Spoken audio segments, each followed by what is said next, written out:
everybody. Thank you very much. I know it's a beautiful sunny day in Prague, so the fact you're here, we're pretty delighted. My name is Elaine Elliott, and I'm from the University of San Diego, and my colleague Susan Van Horn and I will present on a course that we did in Guatemala where we use storytelling in the arts. And then Ellen Finn from Ashridge Business School. The second half of the session will be an experiential application of how to use arts in leadership development. So it should be hopefully a very engaging and good session for all of you. So I want to start by explaining kind of how this course evolved. At our school, we had the encouragement to do more international sessions, and my colleague Lisa knew I had lived in Guatemala for 15 years and came to me and asked if I'd be willing to co-teach a course. And I was like, sure. And then realized I hadn't been back for 15 years, and I'm still carrying anxiety about all of that. And so I had to process that anxiety. So I'm going to share a very brief story of where that came from. I had moved there as a young person with my husband, who was American, who'd been raised in Guatemala, and we very innocently went into this community development, not knowing we were stepping into the middle of the Civil War. And the Civil War immersed around us in the area that we were working in. My husband's hometown is in a state called Quiché, and El Quiché is an area where half of the massacres that occurred in the country took place. So out of 676 massacres, 344 took place in that area. They say 1 out of every 5 people died in the area where we were living and working. So obviously, as Americans, we have the resources and an opportunity not to continue to live there and move to a different part of the country, although we continue to try to do development work on distance, emergency medical, all these other actual attempts to be useful. And so what had left in me after 15 years of kind of battling this very dysfunctional system was a lot of sorrow and depression that I hadn't fully uncovered. So I was going into the class carrying some of this and needing to process it and working really hard to process that through myself. And one of our students that we took in the classes last year wrote this very beautiful little piece saying that it's a rich country and a small part of it takes place and roots in you, and something transformational happens. Even though there's been creation, destruction, and shadows, there's something that's going to bloom and be transformational inside of us. So Teresa will kind of give you some of the background from her point of view. I'm just going to give you the context that we took the students into the course. There was a 36-year internal conflict, a war. It ended in 1996, and there were these massacres that Elaine just talked about. There were kidnappings, there were disappearances and torture, and over 200,000 people were killed. And over 1 million were displaced, so they were not living where they had normally been. Today, in Guatemala, it still has one of the highest murder rates in the world. And they have lynchings, there's femicide, that includes torture. There's not a lot of social cohesion. At the end of the war, it was decided that all is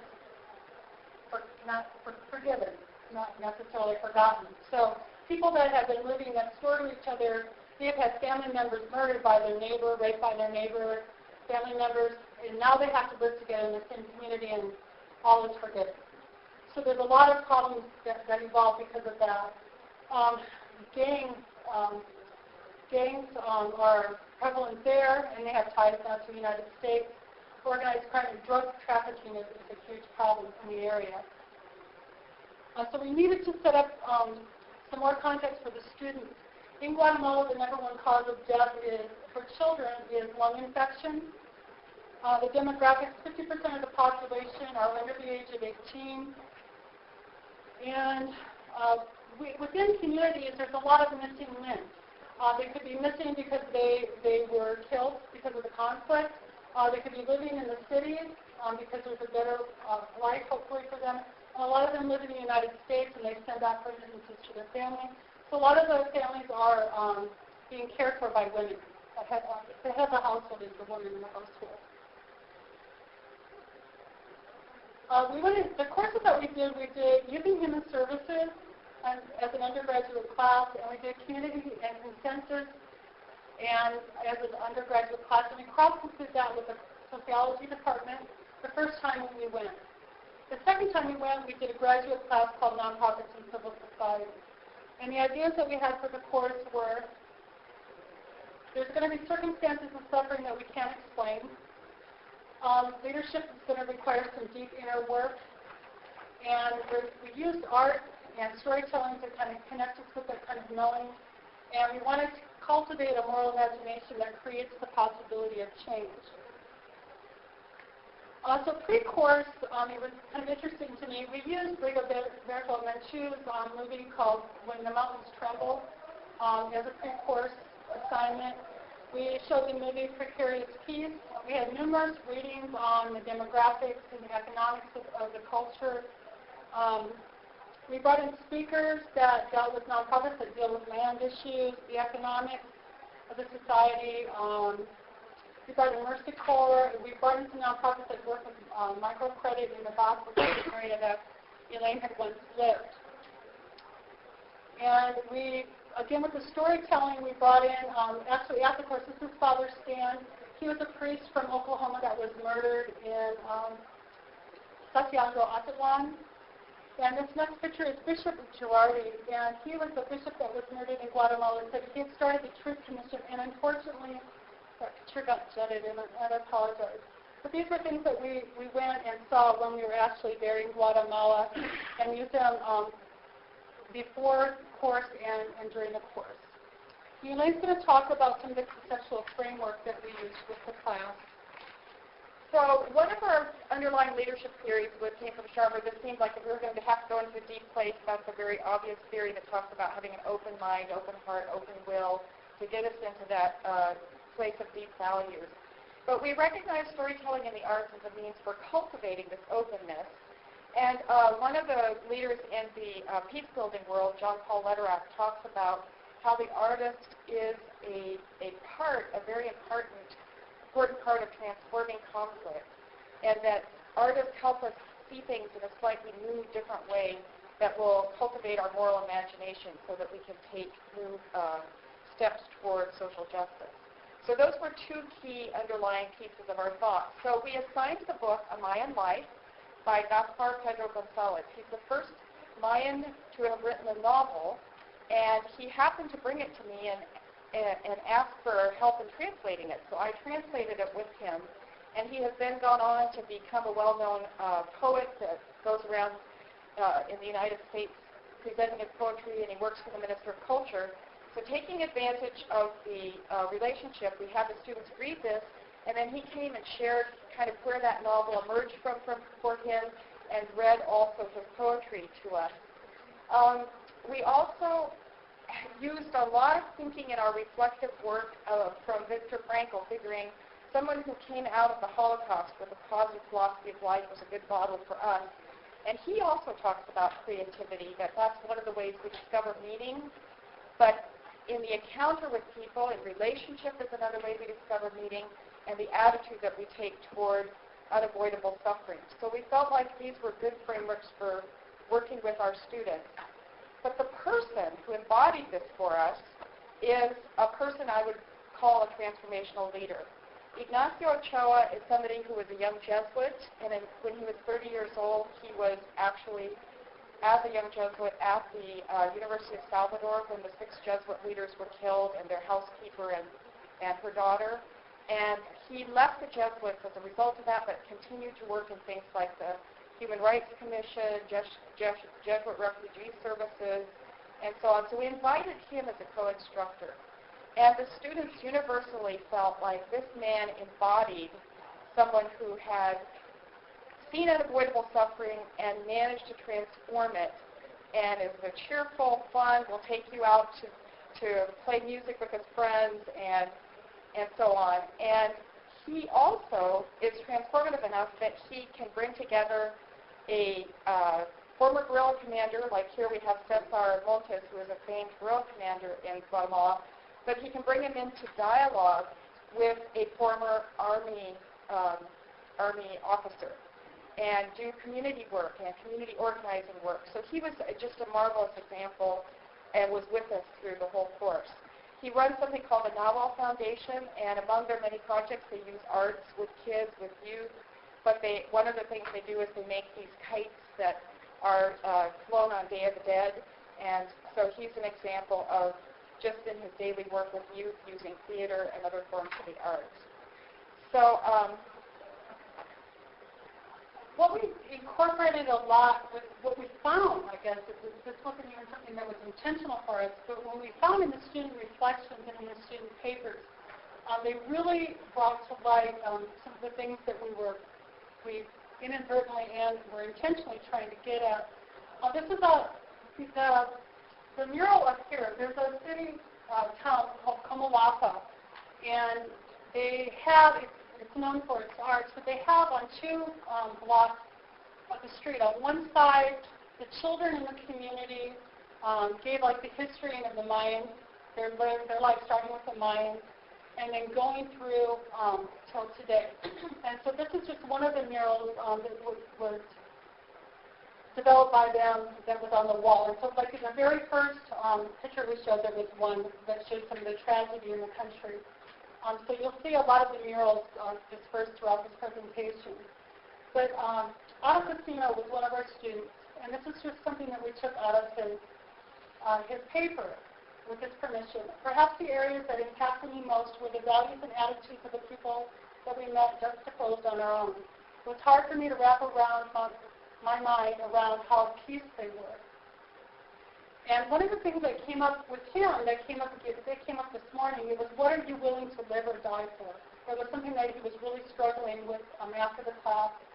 And he said, as this is a leadership program, I'm always trying to think about the things I learned within the context of leadership and leadership practice. This helps me put into perspective and allows me to shift myself out of complacency and to develop.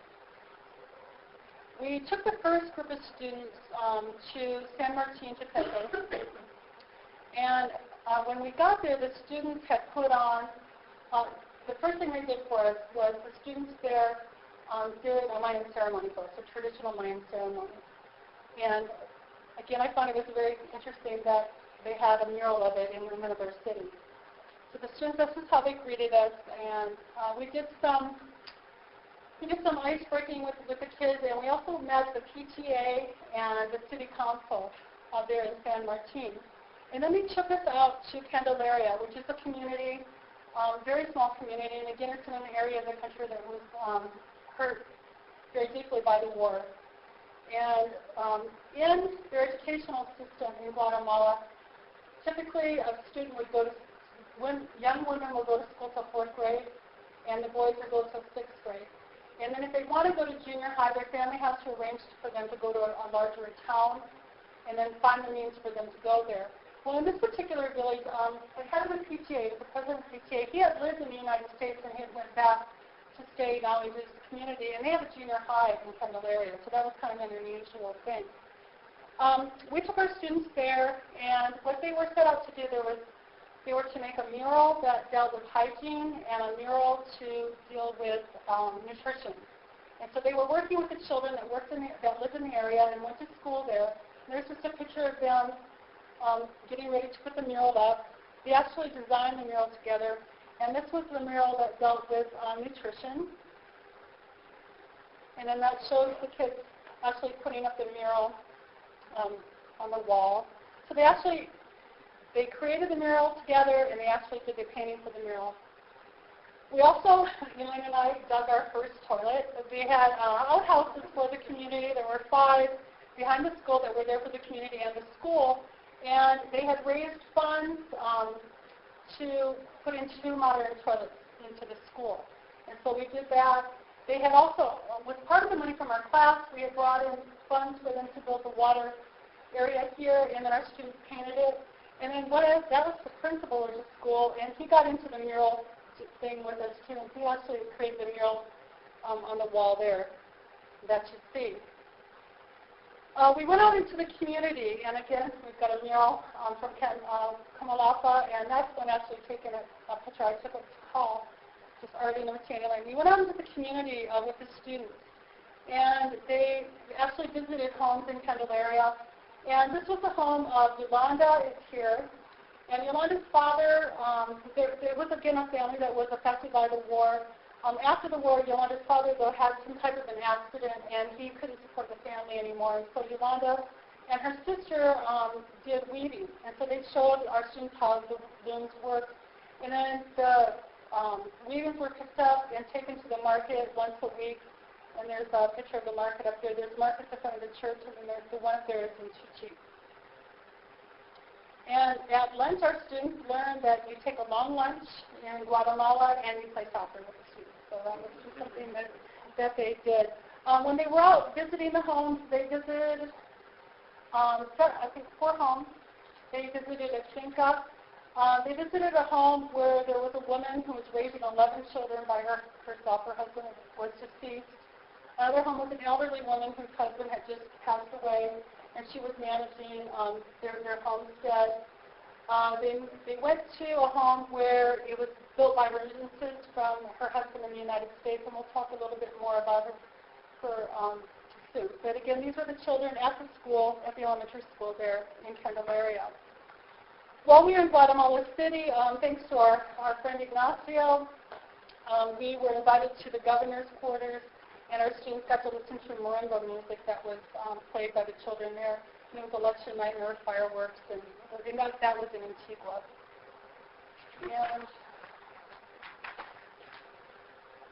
And just Moshimon was he's kind of a cross deity / saint, and he was kind of interesting. He actually is in Santiago Atitlan, and he is protected by a brotherhood 24 hours a day, and he drinks, he smokes, and you can pay and petition to him for favors. And this is just kind of an interesting thing to the students there.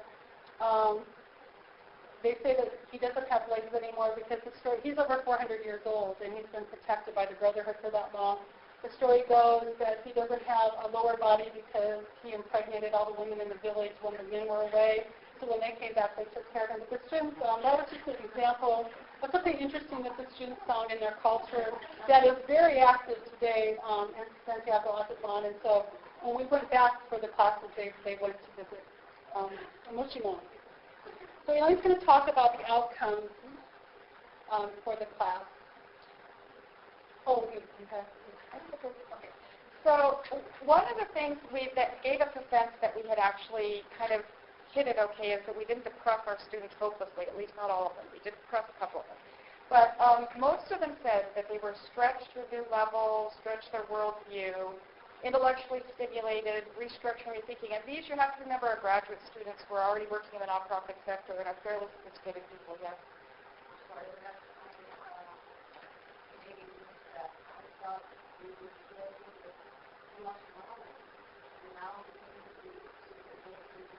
We took our students from the United States and we took them to do a class in Guatemala briefly and interact with the Guatemalan community. So thanks for the clarification.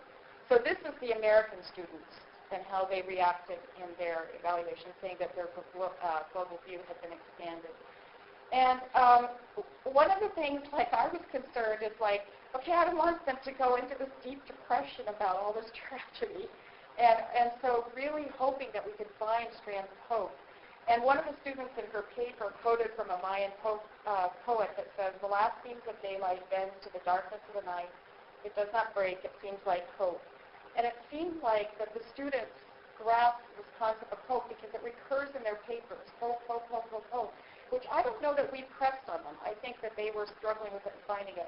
So from the Comalapa murals, you can see some murals that they put as a peace process, kind of like the images of hope that they put in their murals, that there was this peace process that resulted in 1996. And so what we discerned from our students' papers that they took out of it was a deeper understanding of how the U.S. had contributed very negatively to the history of Guatemala, and so becoming a little more self-conscious about how we are doing that today in other parts of the world, and that we need to keep kind of aware of that. And one of the women that she mentioned, her husband is actually in the States, and she is in Candelaria, and yet she took a photograph and put the picture of herself next to her husband in the United States. And the students, they just like tore them apart. They were just like, this is a new vision of immigration for them. We hadn't seen it in that context or that kind of perspective. We also saw that there is some bitterness to the United States, but we also had students who were able to say, let's look at ourselves. We always talk about other people's violence, but look at our own violence and our own history of violence. And this was actually an African-American student who wrote a whole poem.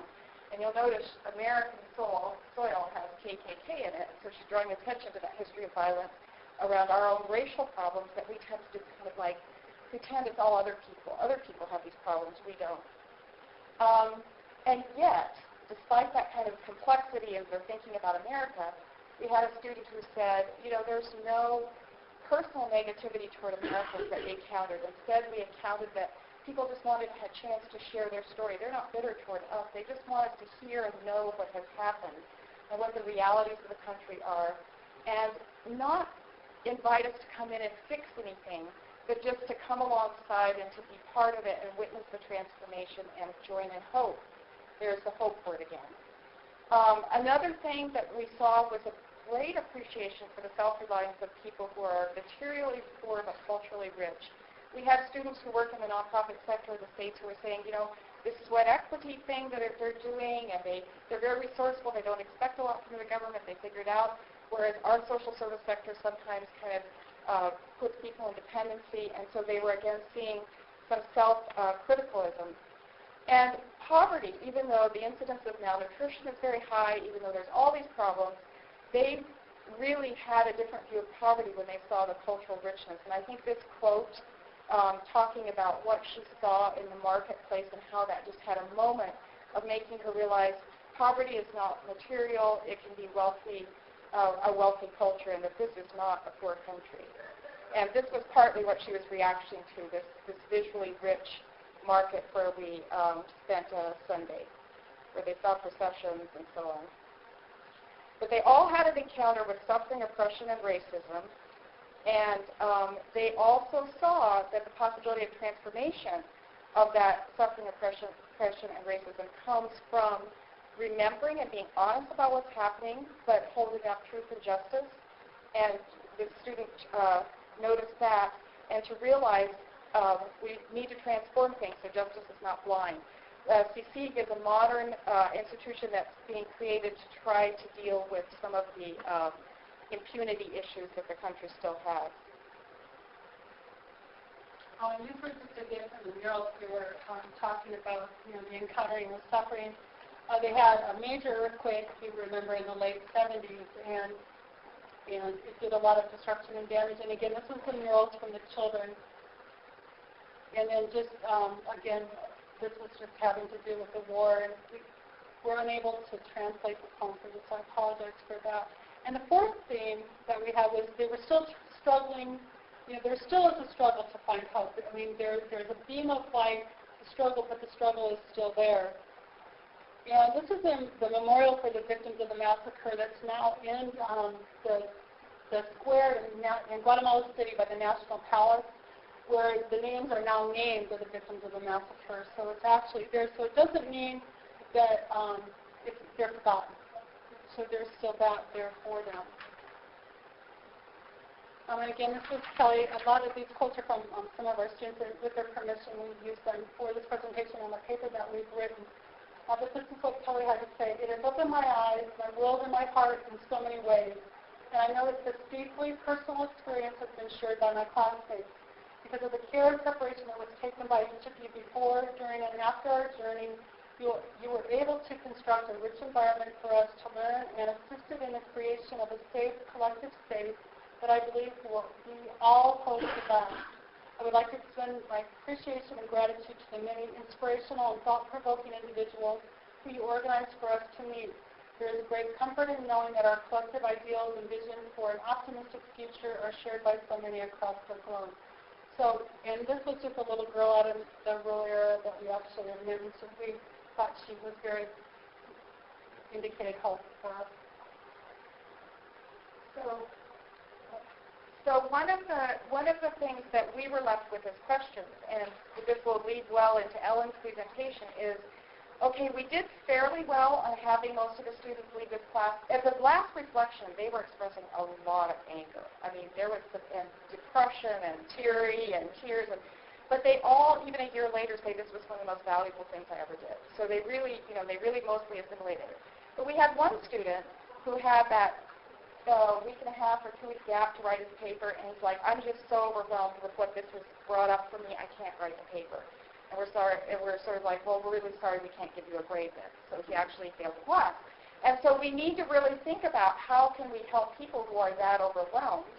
And then I also think that even though our storytelling aspect from all these amazing people we encountered for them was that we didn't maybe elicit as much out of the visual richness that we could have. And so those are questions that I'm going to do the class again in January, and so those are live questions for me. Fortunately, our guy who failed the class is still saying this is the best thing I ever did. So we didn't alienate him as a person, but he did have to take another course. And then this leads into what Ellen's talking about, is then how can we use the visual and other things to be developing the leadership more. So I want to turn it over to her. Yes. A few questions? Yes. I have one question, and I'm not sure if I understood it correctly. I understand that there is a grading system on what the students write about. Well, we asked them. Is it on the content, or the degree of reflection, or do you have a kind of topic grade objectively? Well, we had a grading rubric, and the way we set it up, this was the second class was nonprofit. So they had their choice of like 10 different topics they could write on. One student wrote on, she actually compared the United States following the Civil War to Guatemala following the Civil War. Some compared international nonprofits in Guatemala to their local nonprofits in Guatemala, and then used a comparison back to the United States.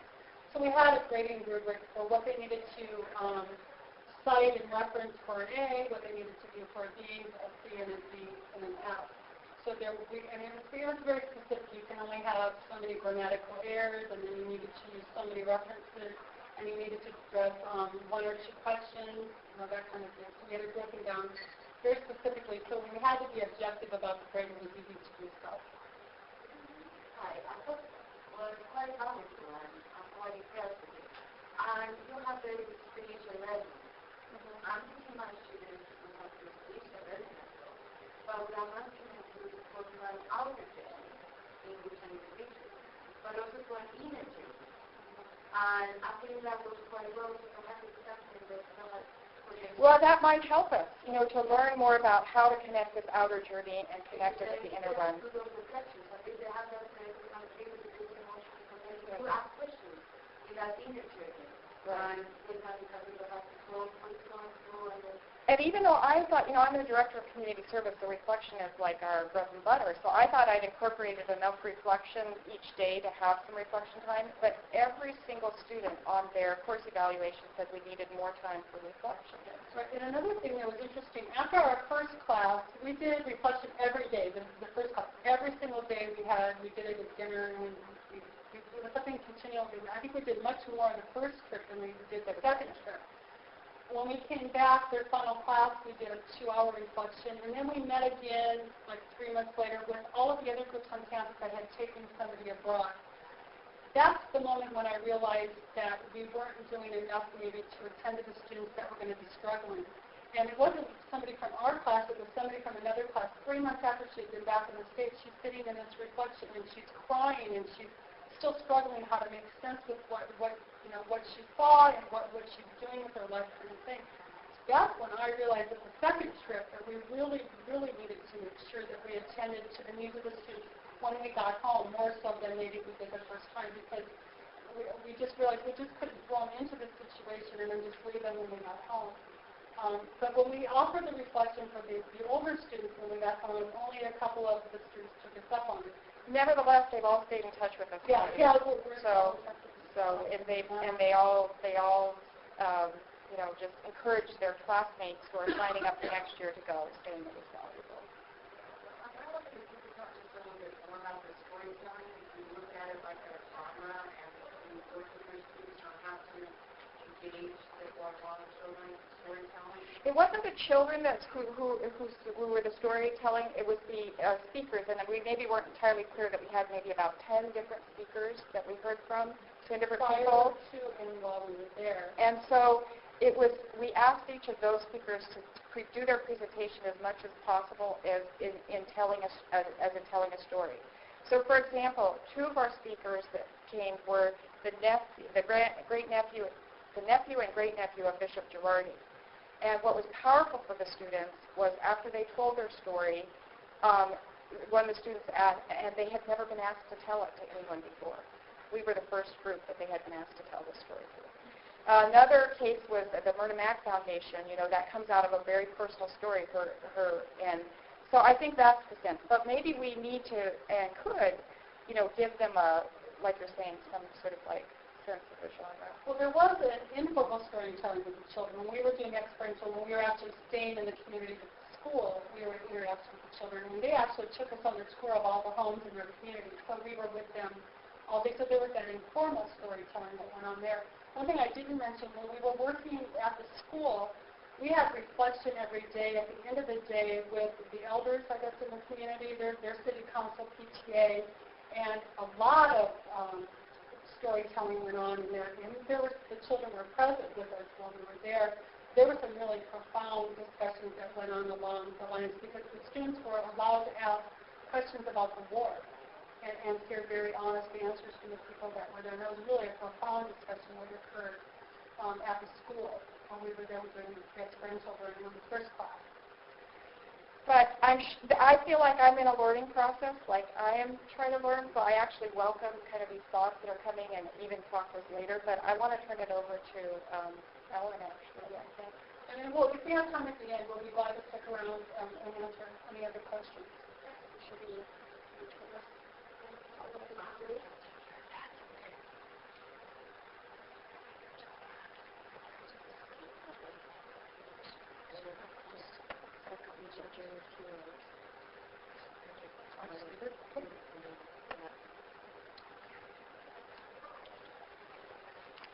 So, hello everyone. My name's Ellen Prine, and I'm here from Ashridge Business School.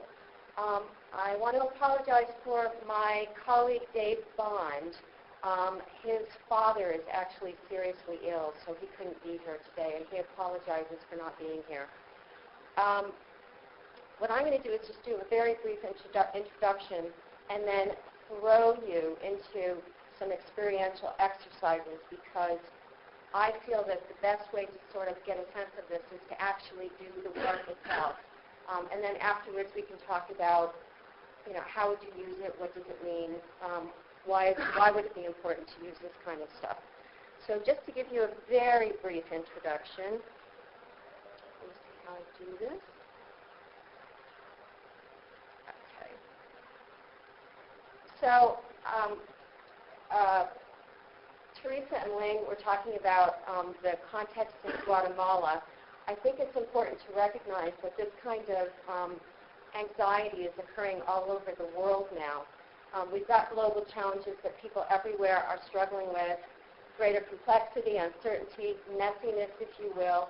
Context keeps shifting, and it seems like the challenges are just coming at us faster and faster.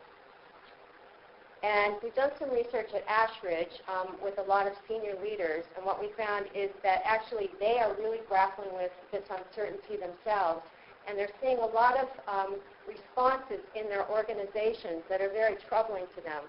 A lot of feelings of disorientation and identity loss, tensions between groups in the organization, those who are open to change, those who want things to stay the same, blurring of boundaries and fragmentation within the organization, much more silo stuff going on, painful emotions, hostility, anger, and fear, heightened political behavior, manic activity, a lot of reactivity, firefighting rather than having a proactive approach. But on the other side, very positive, a lot of energy, a lot of creativity, and a lot of personal development is going on as well. We looked at the anxiety statistics. These statistics are actually old already, but 450 million people worldwide with mental health problems. Anxiety disorders in the U.S. and the U.K., about 18 17, 18% of the population, 10% of children in the UK are experiencing mental health problems. This is quite startling. So one thing I would say, I follow the brain research a lot, and what brain researchers tell us is that our brains are actually programmed, they're actually meant to be able to deal with complex problems in real time as they happen and to respond to them. So we are actually made to be able to respond to these kinds of contexts. So what the psychologists are now calling this is the creation of psychological capital, how we can develop positive responses, how we can develop positive mood and emotion on an ongoing basis. And in other words, through development of psychological capital, how we can develop the hope, the optimism, the resilience, the confidence to deal with these kinds of challenges that are just coming at us and making life more and more challenging. So there are a number of approaches now to developing psychological capital, and psychologists are talking now about this as something that is a skill that we can learn. It used to be considered as something that was a character trait or a personality trait. Now what we're talking about is anyone can learn to develop psychological capital. And there are a lot of approaches to that. If you've heard about emotional intelligence or emotional quotient, meditation, religious and spiritual practices are ways to also develop this. But the way that I personally love is something called improvisational theater, improvisational comedy, theater sports, theater exercises. And the reason that I think it's important is because it gives us the opportunity and the skill to be fully present with whatever is here, we could be present with that. It gives us the opportunity to see things differently, to generate a range of options to whatever we're facing, to realize that there doesn't have to be a foregone conclusion to what's happening to us. There doesn't have to be a certain conclusion to the story that's already foregone. And to allow us also to enjoy experimenting and making mistakes in the moment and forgiving ourselves for those mistakes. So what I think we learn from improv is, and improv is the short term for improvisation, to act from an inner knowing that we have everything we need in the moment to be with whatever is there and to respond to whatever is there. To allow the answers and the solutions not to be pre-imposed upon what's happening, but to emerge from the interplay among us. And I love that word, interplay, because improv is all around play. To co-create with the people that we're working or playing with a future, an emerging future, that happens as we go through this playing process.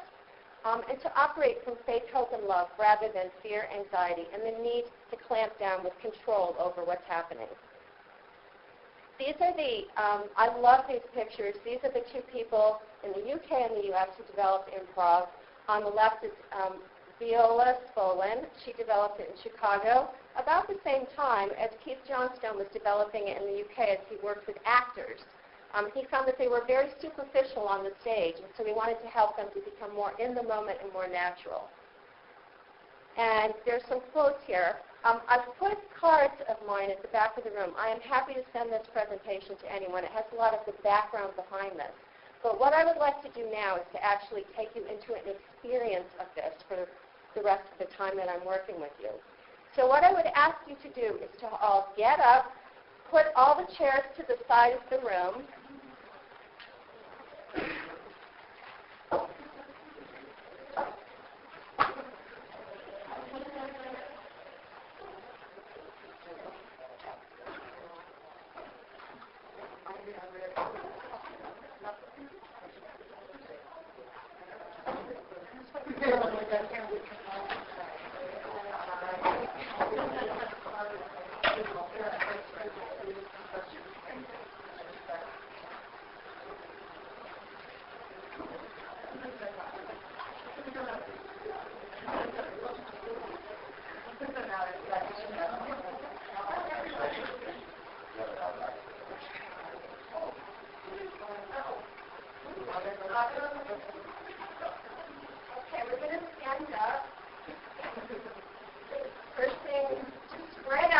room. Just get some space around you. No need to stand against the wall. I know I'm short, but, hopefully you can hear me if you can't see me. So the first thing we need to do in order to be present is to get into our body, to become embodied. So what we want to do is just start to stretch, gently stretch ourselves in any way that feels good to us. No predetermined way to do this. Where is that tension in your body? Can you gently stretch that? Stretch up and back and sideways and down. And listen to your body as you do this. Don't force your body to go anywhere it doesn't want to go, but also listen to it in terms of what it needs in order to feel good in this moment. What's the tension that you brought with you as you came here?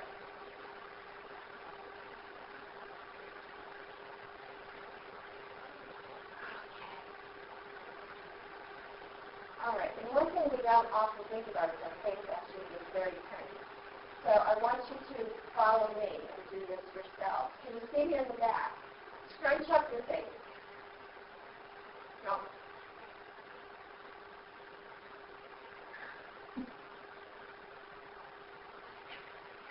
Okay.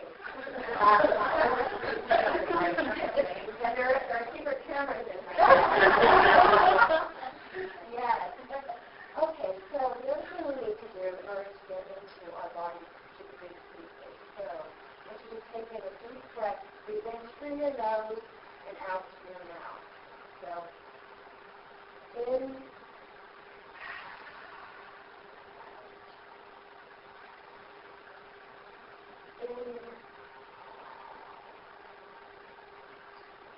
Now, as we do that, I want you to start exhaling much more loudly. I'm not hearing anybody.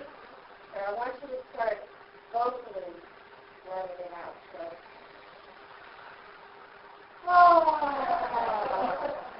louder.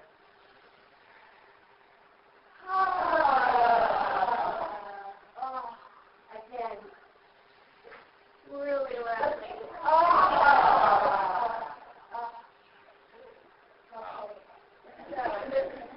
Now, why did I have you do that to this thing? Why did I have you sort of breathe, stretch, and that kind of thing? Relax. So we can other thoughts can come because there's space for it. Create space for other thoughts to come. Yes. Any other ideas?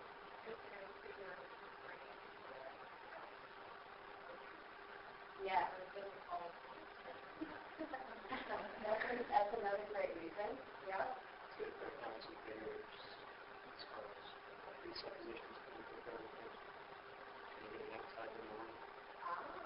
I didn't think about that. I like that. Yeah. So one of the reasons why we do exercises like this is because when we get fearful or anxious, what we tend to do is we tend to shut down. We tend to constrict our bodies. Our posture tends to go. We start to restrict the airflow. We start to take shallow breaths. You'll notice that you're breathing very shallowly and not deeply in your body.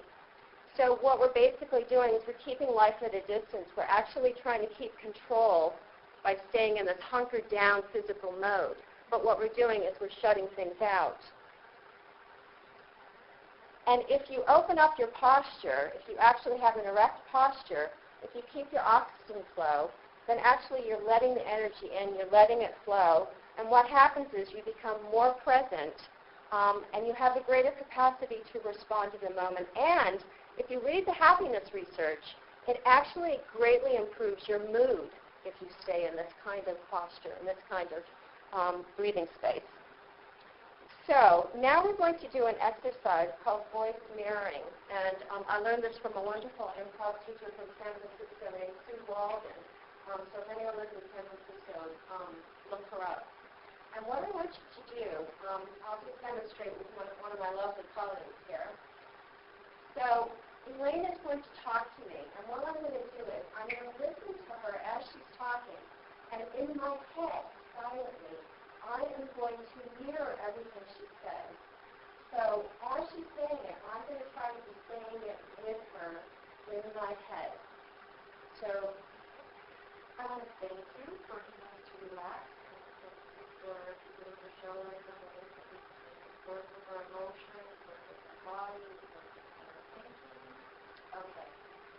what I was doing was staying with her every single word. I was trying to be exactly on the word with her, as if I were saying it with her.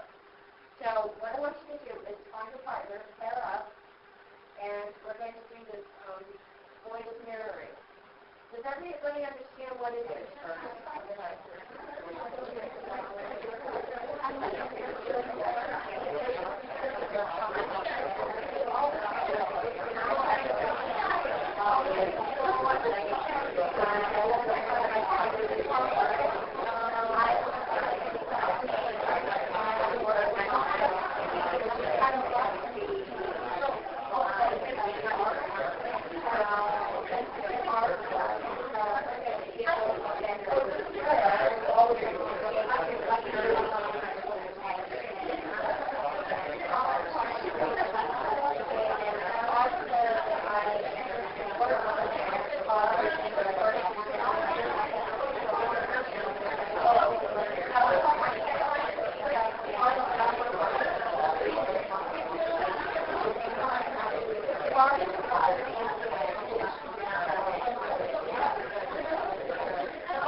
lot of the city history.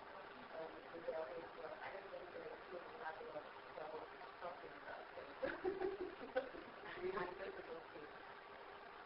Also, someone who actually tries to get to the next way, which is very good. Yeah, unusual. And how was that? And how they related to one another? Great.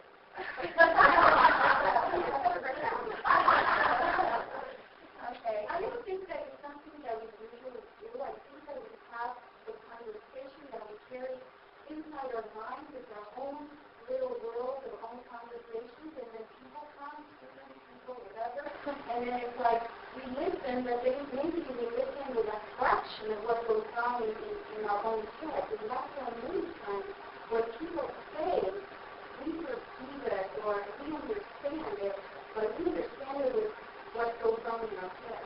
Yeah. Because they're not paying the kind of attention that we have been paying in this exercise. Yeah. So what happened during the exercise? Well, we were really focused. It was hard work. I mean, I keep saying if I had to do that throughout the whole day with every person that's talking by my office, I mean, you know, but maybe I would have to experience it more and make it easier. I find it really frustrating because I want to be engaged. And so Jonathan might have made a comment, and I wanted to ask a question or follow it up, and it's like, I'm supposed to parrot this guy, but I want to ask a question because he made a really interesting comment, and I couldn't engage, and that was hard.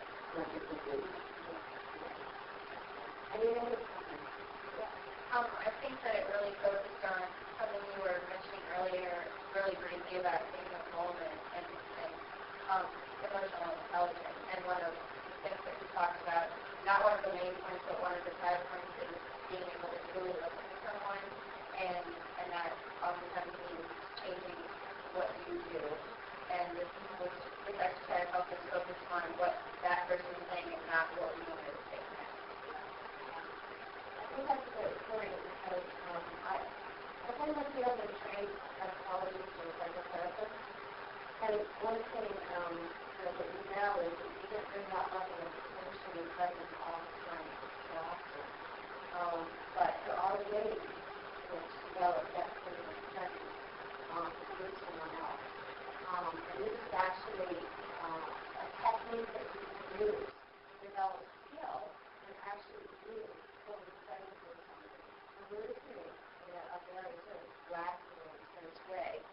So this is an improv exercise with the intention of helping you to develop the capacity to be fully present with someone else and not in your own head, in your own story, your own conversation, where you're not really with them. And to hear what someone is really saying and everything they're saying, because they're not only saying stuff with the words, they're saying it with their voice, they're saying it with their body, and you're able to be with that. And the idea of being at one with someone else and seeing it from their point of view. You want to engage with them. You want to ask them questions. But this also gives them that kind of space to fully express themselves and know that you are there with them. So this is an exercise for that. And I would encourage you to maybe practice it during the conference. When you're sitting in a session, you feel your mind is just going off, and you realize, I'm not listening to this person. And they came here, and they have this stuff. They want to share it with you. And I know it happens to me all the time. And I sit there, and I use voice mirroring, and it helps me to stay present and to pay attention in these sessions. So that's an offering for you. Now, there's how many people here have done improv before? Okay, so you know all about yes and. So this is a different take on the idea of yes and in improv there's this concept of everything that comes to us, everything that happens to us is an offer. It doesn't mean you have to accept it, but it is an offer to you. And in improv, what we teach ourselves to do is not to say no, but, or, well, actually, sort of, but to actually say yes and. So everything is an offer, and we accept every offer that comes to us. You can't do that in life, but it's a great idea, and we'll see why. So we're going to do an exercise now, And this is the task that's put before you. The ILA has asked you in this room to come up with an idea for the next conference in Boston. The sky is the limit. There are unlimited resources, and literally you can do absolutely anything, the ILA can do absolutely anything that you guys come up with. As far as they are concerned, the more imaginative, the better. So here is your task. I want you to get in new pairs. So find somebody else to work with now.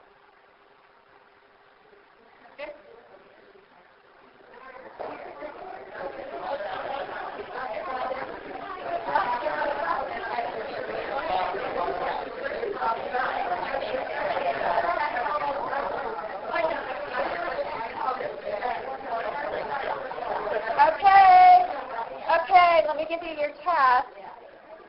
So here's the way this is going to work. Whoever is closest to me is person 1, and whoever is furthest is person 2. So person 1, raise your hand. If you're equidistant, then you can just decide. Okay, so person 1 is going to start. You're going to come up with the first idea. You're going to say, I think that the ILA in Boston should be a spectacular fireworks display with multicolored, fireworks that go all over the city to tell everyone that the ILA is here. And person number 2 is going to say, what I like about your idea is I love fireworks and I love multicolored fireworks. And on top of that, and then you add an idea, and it builds on their idea.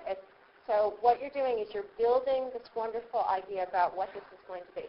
So every time someone, as soon as person 2 gives their idea that adds to person 1, then person 1 starts again and goes, and what I like about your idea is, and then add something.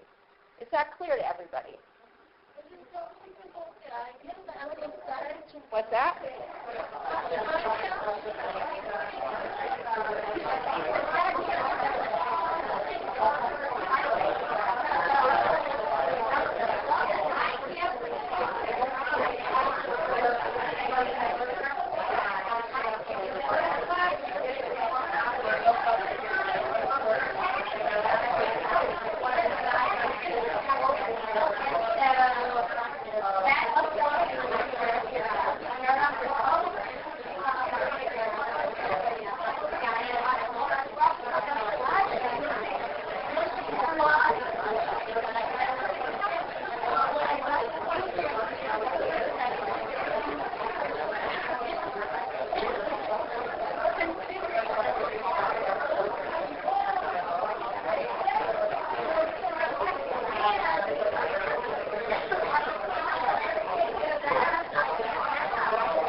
thought about taking ILA about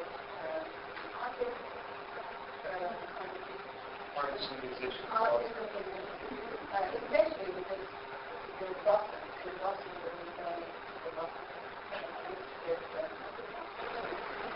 Pop, and then the rest of everything that was actually quite a good amount of t-shirts, what is the basic search for it, and a lot of sales,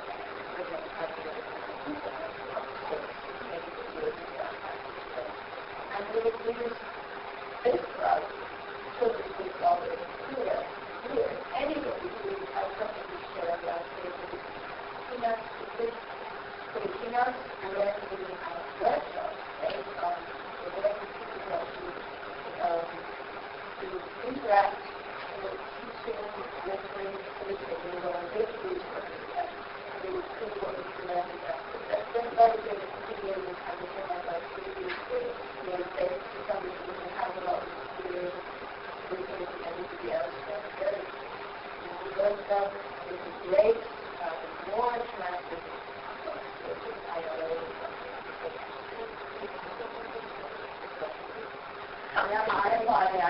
I'll give you we should go park together.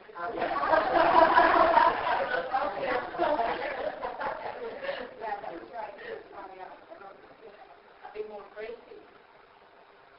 One day, nobody will listen to the book. And we decided we should be kind of dedicated to exploring self-leadership, so super personally, and exploring things how can we develop your leadership. Sure. Quickly into that, yeah. We decided that we wanted to do away with all sessions of speakers and actually do community problems as an issue, and have all of us go out and work with the community on leadership issues, bring in our own self to those things, and then have the next year's cycle be reflection on that and readability, sustainability, and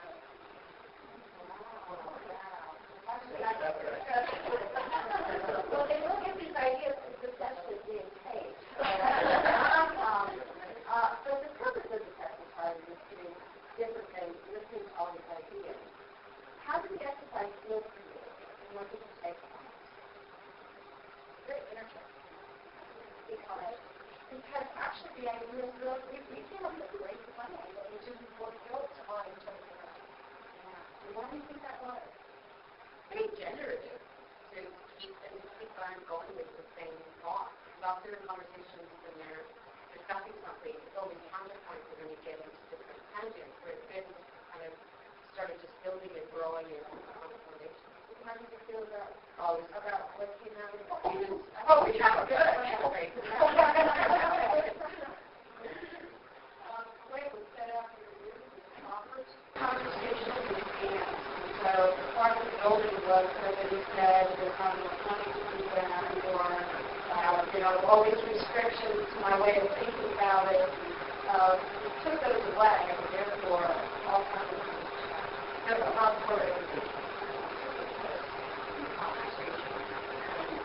what is it? Bad happens. What is it that happens? And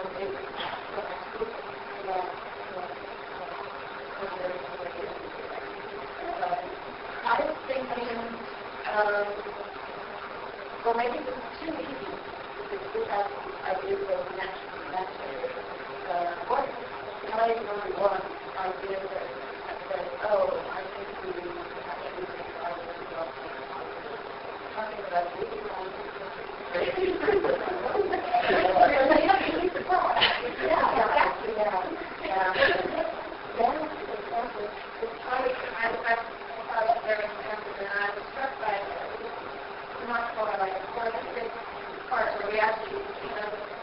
something that was expensive.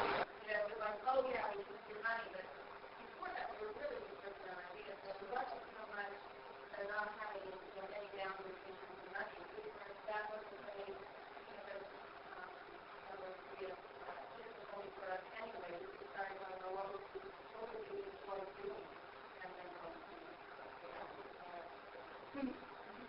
Well, myself how enjoyable this is, because I think it takes away the formality and I got to see a side of Sylvia that I would not have seen just walking up and talking with her about the conference. But, she lights up, and this is so much fun. I am enjoying this person and their ideas so much. So it was just so enjoyable. But then we did my side.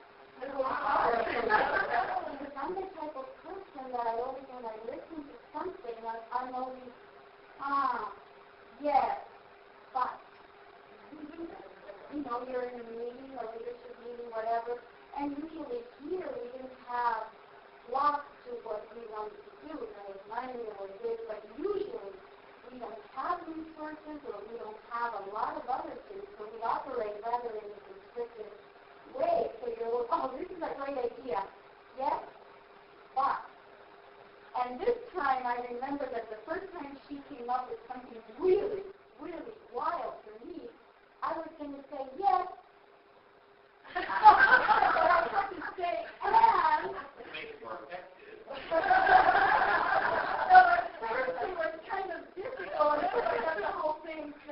And then once, of course, we got into this whole generating of ideas, that's when, my whole creativity, the first thing I said to her was, well, you know what, I'm not creative. I can't think of all these things. I'm going to think of, you told me something, but maybe I'm going to say, well, this would work, this would not work. But the whole thing the yes and really made a difference to me. And I think I'm going to start using that a little bit more than the yes, but, however. Yeah. Great. Good. You were going to say that. It actually goes on that fairly well, because as someone who likes to have a lot of ideas and starts sharing these ideas, it's really nice to have someone look at me and say yes. And instead of hearing the but, or things about students or employees or whoever you work with, it's how important for them to hear that. Especially the younger generation and the older. I have a 30-year-old daughter and a 28-year-old, and he's a PhD student, has a lot of ideas. Every time he gets on the phone with his ideas, I'm like, Bob, and he's like, why do you kill every one of my ideas? I'm not killing them. I'm just like asking questions. And this part is a yes and. Yeah. So how many of you guys were not Google?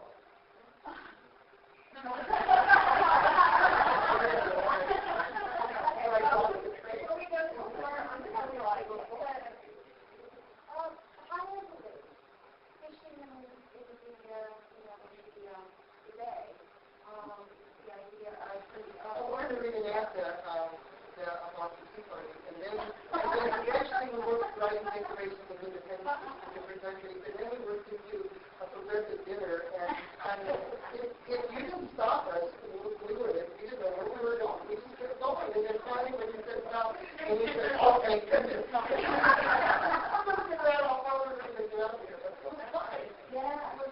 Well, actually, most of these ideas in and of themselves are doable. In some form or fashion, they are doable. But if we just jump to, well, but, however, blah, blah, blah. And I think most of us have this kind of experience because we ourselves tend to be gaslights. Or we know people who are always pulling our ideas, and whenever we say something, we hear that gaslight. It's a very common thing. And it's because we do have a world in which we tend to think about resources first before we think about ideas. Now, the beauty of this approach, what kind of time we have. So why we do this is, and I think this is actually really, really profound, is that saying yes and to someone's idea does not mean that you're accepting their offer.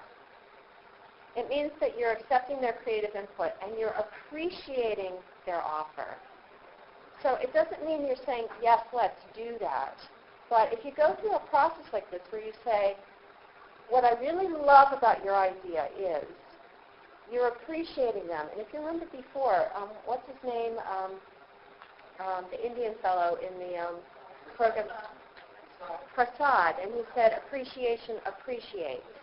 And the more appreciation you can show for the gifts that people give you, it doesn't mean that you have to use them. That, I think, is the deep fear we have, which is if I say yes, then I have to take this and use it. Instead, it's like, what I love about your idea is, and let's use that. Let's build on that. Let's think about that. Let's put it down here. We can look at it. But it doesn't mean that this that you've given me is exactly what we have to use. Because if you think that way, what you're thinking is that other people are imposing things on you, rather than seeing it as a gift where, oh, isn't this nice? We could build on this. We could use it. Oh, I like this component, you know. So you don't have to take everything as is, as it's given to you. The other thing we were talking about, people feel like it's so generative, it's creative. This is a great process for doing that blue sky thinking and opening up ideas. And you can open them up, get all the ideas out there on the table, and then later you can go through and think about, well, what would make sense? What works? What do we love? What do we really want to put some commitment into making happen and making reality? And the other thing is, you know, as we're talking over here, when people say no because or yes but, basically what they do is they shut down creativity and innovation. Blocking an offer, and this is an improv term, saying yes but or no because, it's blocking an offer. Because basically someone is giving you an offer and you're shutting them down right off the bat and not considering what they're offering you. That is a fight for control in improv terms. It's not about building something together. It's about, I know what I want to have happen, or I know what I don't want to have happen. So you're sitting in yourself in the I space and saying, I have to have control here. And when you put that idea out there, I'm feeling like you're taking control. And instead of seeing that as taking control, if you can see that as opening space for opportunity, then it becomes a gift that you can use and that you can build upon. So that's the idea in improv terms, doing something like that. So, I think maybe what we should do, there are more exercises, but they will take time. I think what we can do now is talk about sort of like what we've been doing today, and any sort of thoughts, ideas, questions about using the arts and improv for leadership development. Do you have any good sources that you can send us to for finding out about the meetings activities? Yes, I do. And my card is about. I'd be happy to send you a list of resources. There is something called the Applied Improv Network, and it is a worldwide network of people who are involved in using improvisation in business and leadership development settings. So there are people all over the world that are doing this now, and it'd be very easy to join the Applied Improv Network online, and that's one resource that I would recommend to you. Any other questions?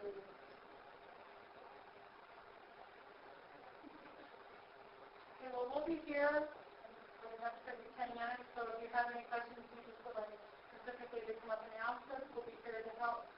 Thank you so much for coming.